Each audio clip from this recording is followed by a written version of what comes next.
News first ಆಯೋಜಿಸ್ತಾ ಇರುವ ಕರ್ನಾಟಕದ ಅತಿ ದೊಡ್ಡ ಇವಿ ಎಕ್ಸ್ಪೋ ಇದೆ ಫೆಬ್ರವರಿ 17 ಹಾಗೂ 18ಕ್ಕೆ ರಾಜ್ಯ ಬಿಜೆಪಿ ಕಾರ್ಯಕಾರಿಣಿ ಸಭೆ ನಡೀತಾ ಇದೆ. ಸೊ ನಿಗದಿಯಾಗಿರೋದ್ರಿಂದ ಈ ಸಭೆಯಲ್ಲಿ ಯಾರ್ಯಾರು ಬಿಜೆಪಿಯಿಂದ ಅಂತರ ಕಾಯ್ದುಕೊಂಡಿದ್ದಾರೋ ಅವರನ್ನು ಕೂಡ ಆಹ್ವಾನಿಸಿ ಬಿಜೆಪಿಯನ್ನ ಒಗ್ಗೂಡಿಸೋಕೆ ಈಗ ಪ್ಲಾನ್ ಹಾಕಿಕೊಳ್ಳಲಾಗಿದೆ.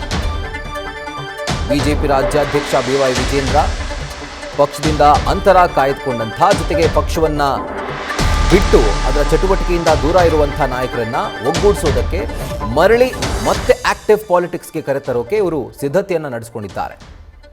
ಸೊ ಹಾಗಿದ್ರೆ ಈ ಒಂದು ಒಗ್ಗೂಡಿಸುವಿಕೆಯ ರಣತಂತ್ರ ಏನು, ಹಿಂದೆ ಇರುವಂತಹ ಲೆಕ್ಕಾಚಾರ ಏನು, ಯಾಕಾಗಿ ಈ ಒಂದು ತಯಾರಿ, ಈ ಪ್ರಶ್ನೆ ಈಗ ಸದ್ಯಕ್ಕೆ ರಾಜಕೀಯ ವಲಯದಲ್ಲಿ ಮೂಡ್ತಾ ಇದೆ. ಇದರ ಕುರಿತಾಗಿ ಡೀಟೇಲ್ಸ್ ಅನ್ನು ಕೊಡ್ತಾರೆ ನಮ್ಮ ಪ್ರತಿನಿಧಿ ಮಧುಸೂದನ್.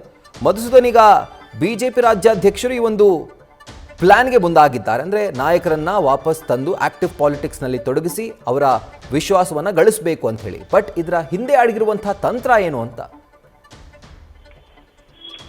ರಾಹುಲ್, ಪ್ರಮುಖವಾಗಿ ಈಗಾಗಲೇ ಬಿಜೆಪಿಯಿಂದ ಅಂತರವನ್ನ ಕಾಯ್ದುಕೊಂಡು ಸಾಕಷ್ಟು ನಾಯಕರು ಪಕ್ಷದಿಂದ ದೂರ ಸರಿದಿದ್ದಾರೆ. ಆಕ್ಟಿವ್ ಪಾಲಿಟಿಕ್ಸ್ ಅಲ್ಲಿ ಯಾರು ಇಲ್ಲ. ಯಾವಾಗ್ಲೂ ಆಗೊಮ್ಮೆ ಈಗೊಮ್ಮೆ ಮಾಧ್ಯಮದ ಮುಂದೆ ಬಂದು ಹೇಳಿಕೆಯನ್ನ ಮಾತ್ರ ನೀಡ್ತಾರೆ. ಇದಕ್ಕೆ ಯಾವುದೇ ಕಾರಣಕ್ಕೂ ಆಸ್ಪದವನ್ನ ಕೊಡಬಾರ್ದು. ಫೆಬ್ರವರಿ 17-18ರಂದು ಈಗಾಗಲೇ ನಿಗದಿಯಾಗಿರುವಂತ ಬಿಜೆಪಿಯ ರಾಜ್ಯ ಕಾರ್ಯಕಾರಿಣಿ ಸಭೆಗೆ ಇವ್ರನ್ನೆಲ್ಲಾನು ಕೂಡ ಕರ್ತರಬೇಕು ಅನ್ನೋ ನಿಟ್ಟಿನಲ್ಲಿ ಒಂದಷ್ಟು ಯೋಜನೆಯನ್ನ BY ವಿಜೇಂದ್ರ ಅವರು ಹಾಕೊಂಡಿದ್ದಾರೆ. ಈಗಷ್ಟೇ ಬಿಜೆಪಿಯ ರಾಷ್ಟ್ರೀಯ ಅಧ್ಯಕ್ಷರ ಆಯ್ಕೆ ಕೂಡ ಆಗಿದೆ. ಈ ನಿಟ್ಟಿನಲ್ಲಿ ಬಿಜೆಪಿ ರಾಷ್ಟ್ರೀಯ ಅಧ್ಯಕ್ಷರು ಕೂಡ ರಾಜ್ಯ ಕಾರ್ಯಕಾರಿಣಿಗೆ ಆಗಮಿಸುವಂತ ಸಾಧ್ಯತೆ ಇದೆ. ರಾಜ್ಯ ಬಿಜೆಪಿಯಲ್ಲಿ ಯಾವುದೇ ಒಡಕಿಲ್ಲ ಅನ್ನೋ ಪ್ರದರ್ಶನವನ್ನ ಮಾಡಬೇಕು. ಈಗಾಗಲೇ ಬಸನಗೌಡ ಪಾಟೀಲ್ ಯತ್ನಾಳ್ ಅವರನ್ನ ಪಕ್ಷದಿಂದ ಉಚ್ಚಾಟನೆ ಮಾಡಲಾಗಿದೆ. ಅವ್ರ ಜೊತೆ ಕೆಲವೊಂದಿಷ್ಟು ಶಾಸಕರುಗಳು, ಮಾಜಿ ಶಾಸಕರುಗಳು ಗುರುತಿಸ್ಕೊಳ್ತಾ ಇದ್ದಾರೆ. ಅವ್ರನ್ನ ಕೂಡ ಕರೆತರುವಂತ ಪ್ರಯತ್ನ ಆಗಬೇಕು. ಇದರ ಜೊತೆಗೆ ಮಾಜಿ ಸಂಸದರುಗಳಾಗಿರುವಂತಹ ಪ್ರತಾಪ್ ಸಿಂಹ, ನಳಿನ್ ಕುಮಾರ್ ಕಟೀಲ್, S ಮುನಿಸ್ವಾಮಿ ಇವರು ಮೂವರು ಕೂಡ ಪಕ್ಷದ ಸಂಘಟನೆಯಿಂದ ಅಂತರವನ್ನ ಕಾಯ್ದುಕೊಂಡಿದ್ದಾರೆ. ಪಕ್ಷದ ಚಟುವಟಿಕೆಯಲ್ಲಿ ಭಾಗಿಯಾಗ್ತಾ ಇಲ್ಲ. ಇವ್ರನ್ನ ಸಭೆಗೆ ಆಹ್ವಾನಿಸಿ ಸಭೆಗೆ ಕರೆತಂದ್ರೆ ರಾಜ್ಯ ಬಿಜೆಪಿಯಲ್ಲಿ ಯಾವುದೇ ಒಡಕಿಲ್ಲ ಅನ್ನೋ ಸಂದೇಶವನ್ನ ಬಿಜೆಪಿ ರಾಷ್ಟ್ರೀಯ ಅಧ್ಯಕ್ಷರ ಗಮನಕ್ಕೆ ತರಬಹುದು. ಜೊತೆಗೆ ಯಥಾವತ್ತಾಗಿ ತಾವು ರಾಜ್ಯಾಧ್ಯಕ್ಷರಾಗಿ ಮುಂದುವರಿಬಹುದು.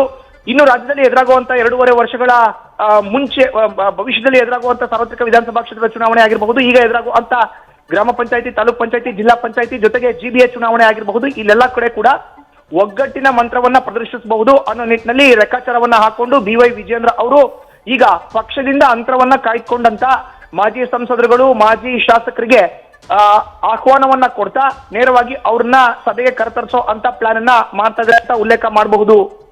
Rahul. Right Madhusudan, thank you ಡೀಟೇಲ್ಸ್ಗೆ.